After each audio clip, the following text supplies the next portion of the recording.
Hello and welcome. Today we're going to spend some time with the Secret Destiny Oracle. I'm going to share what you might get if you have a reading with this deck, the message or the personality that comes across, and then in the end I'll share a little bit of my personal relationship with this deck through my interview reading with it. Of course, this won't be all inclusive because readings are going to be different from time to time, but this is just to show a few reasons why I love it. First of all, the deck is based on natural landscapes and phenomena. So all the cards are mostly simply of nature. Ooh, we got just a few cards that actually have people or man-made items in it, but you can see a lot of these.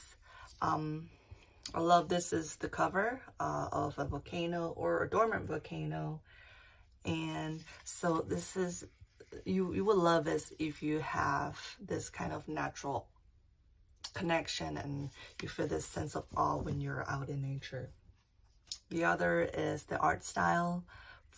Before I got it, it seemed like it was a lot of watercolor style. You can see the texture and brush strokes.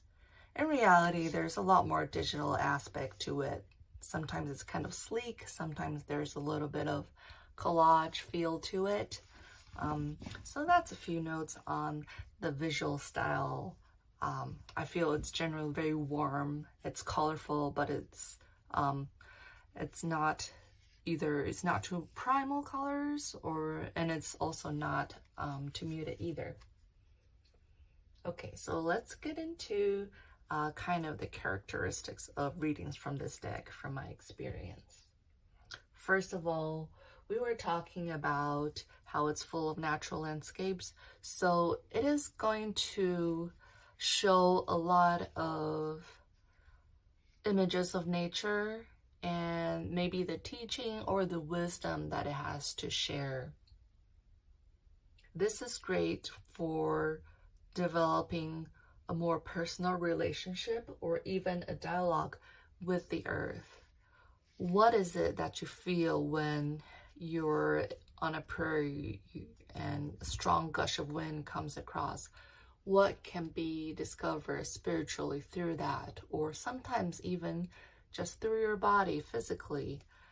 The earth is tangible and we feel on varying levels our connection, and it's the relationship that brings us a lot of either personal growth or just awareness and understanding of our lives. So imagine if you're out, let's for example, okay, out in the woods, and you feel a great sense of gratitude, deep emotions. This is that kind of feeling you're gonna get from reading with this deck. The second thing is, I think a lot of us as pagans or witches, we see the life cycle of things. We see events and journeys in seasons. And this being a nature deck, you can get a sense of that through the cards that you get. You can kind of, maybe from the colors, for the symbolism, you can read into a little bit of that seasonal aspect from your cards. You might link that to what's happening outside of you in the world, in actual events, in your actual season and time of year, and you could link that to your internal season, how you're feeling inside. It might be summer and inside you're just feeling very slow and dormant, and why is that? So that's another way this deck could speak to you.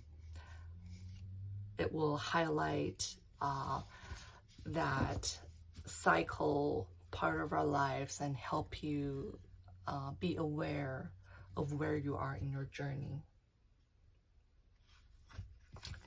Let's see if I can find an example. So these two cards, one to me is very, with a polar bear, it's wintry energy, and the one on the right is much more summery, and they both have a leadership aspect to it. The one on the left, because of its dark blue, I think of it as more, you know, the cards are telling me to crystallize where you can lead and what values you're bringing. Whereas on the right, it's more expensive, it's more action, it's more summary feel, and it might be talking about leadership where you can stand up and actually providing and serving the community. So that's an example of the kind of seasonal aspects it can show up as. And just kind of the last thing goes back to just the concept of this deck is, even if you're not in working with magic or, you know, sacred energy, for example, this will be a very logical, subtle, gentle way to discovering magic in your relationship with this world, just because beauty of nature is pretty magical.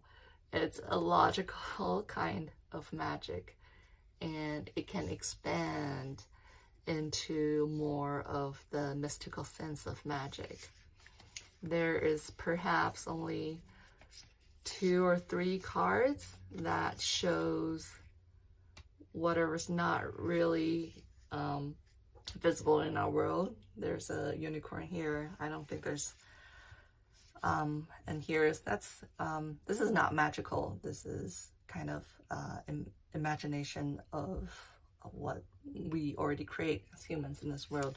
So you can see that this will be the link from what is tangible, what feels practical to you, and extending that into the magical sense of our surroundings.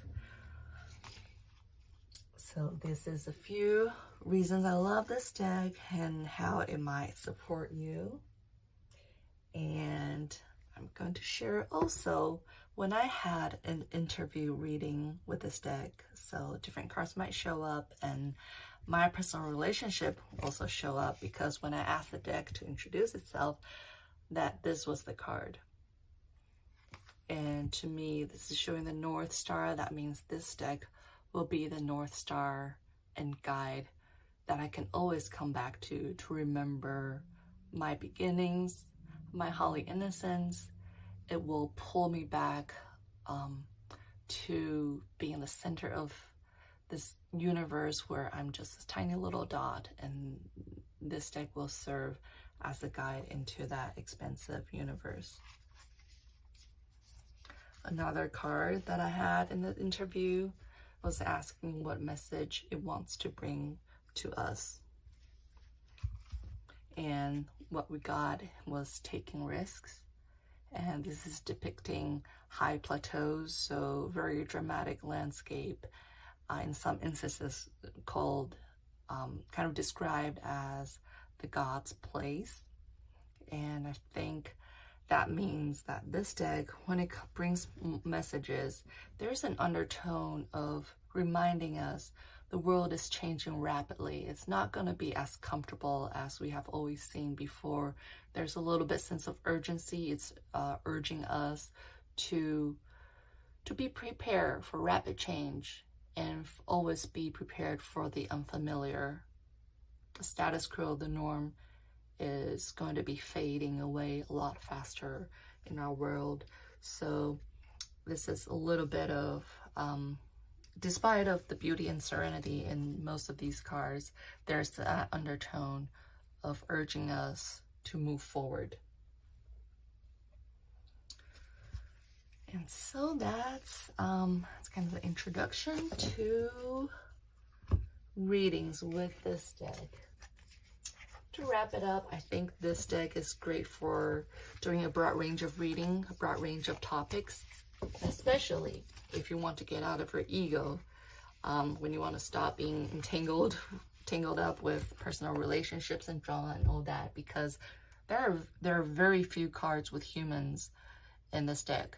So it's a very, very high perspective, very broad, there's kind of there's space for you to find your ground and reflect. And that makes this deck also great if you're ultimately looking to find your inner power and assume a role in the world, because even though these images are beautiful, they're not like close, nurturing, motherly kind of energy. It's providing us with guidance, but it's not holding our hands. It's relying on us to also assume our power, assume our responsibility. There's a little bit of distance when we get messages from this deck. So it reminds you of the beauty within and without, but it also wants you to be strong. Okay, so that's all for now, all I have to share about readings with this deck. I hope you find the beauty and inspiration coming to you. And I'll see you in the next video.